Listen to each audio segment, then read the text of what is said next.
And we're living in the Holy Ghost dispensation where Christ has been glorified and the Holy Spirit's here. That's what He said. So be careful now. Don't judge. I just say nothing and walk away if you didn't believe. Might be you can't believe if you're not a believer. A fellow said not long ago, I don't care what happens, I don't believe it. I said it's not for unbelievers. Just for believers. It's all. It's not for unbelievers. It wasn't intended for them. Now, he found a woman at the well. And she was a Samaritan. And he sent his disciples away, and the woman come out to get some water. He said, bring me a drink. There's a law of segregation then, like colored and white today. He said, bring me a drink. She said, it's not customary for you Jews to ask Samaritans such. We have no dealings with each other.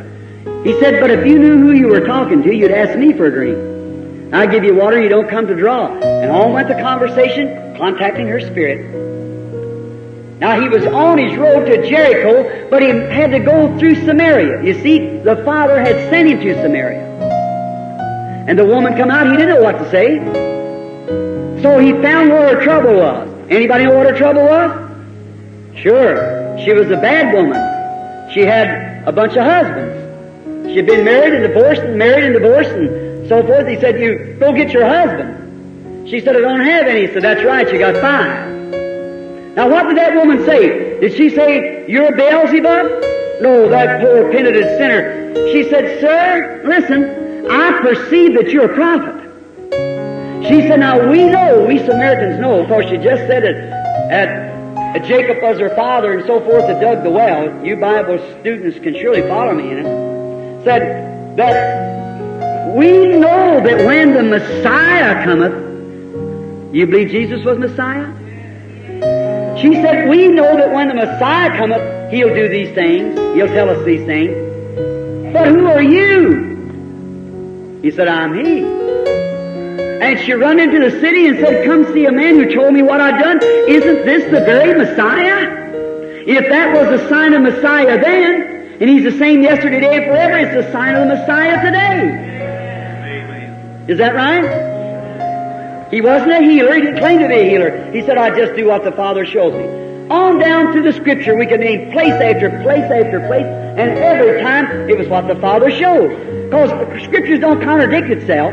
Jesus said with His own word, so you can put confidence in it. I do nothing till the Father shows me first. He stood in audience. A woman touched His garment, and He said, who touched me? He didn't feel it physically. And Peter rebuked Him after all, denied the woman and all, said, I never touched you. The woman was scared. But He said, I got weak. Virtue went out, virtue's strength. I got weak. Somebody touched me. And He looked around till He found the woman. That's discernment. He found the woman. He said she'd had a blood issue and she was healed. Thy faith has saved thee. See that same word saved? Physical saved or spiritual saved? The same word is sozo. Is that right? The Greek. Sozo. Same place to interpret every time. Healed or saved. The same Greek word, sozo. Saved. All right. Thy faith has saved thee. I never done it. I never had nothing to do with it. She used God's gift. God never used His own gift, but now in the healing of Lazarus, or raising, God used His gift. God just picked His gift up and said, son, in 4 days from now, by vision, He said, hey, Father showed him, Lazarus is going to die. You get away from here. I'll bring you back. You go down to the grave and raise him up. Jesus just went on, obeyed the Father. They said, Lord, come heal him. He's sick. Jesus just went on. After the time was fulfilled, which God had showed him, which He said He did nothing until the Father showed him, He said, our friend Lazarus sleepeth. They said, oh, he's resting good. He said, he's dead. And for your sake, I'm glad I wasn't there. You'd be asking me to pray for him when I knew it wasn't right for me to pray for him. But I go wake him. And when he stood at the tomb, he said, Father, I thank Thee, Thou hast already heard me. But I just said this for those who stand around. Lazarus, come forth! And it happened. God used His gift there. But he had no vision, and the woman touched him, and then the woman used God's gift. Jesus didn't say how much greater was the miracle of resurrecting Lazarus than it was a woman being healed. But God used His gift there, but the woman used God's gift in this case. Now, if He's the same yesterday, today, and forever, can He be touched again? Can He?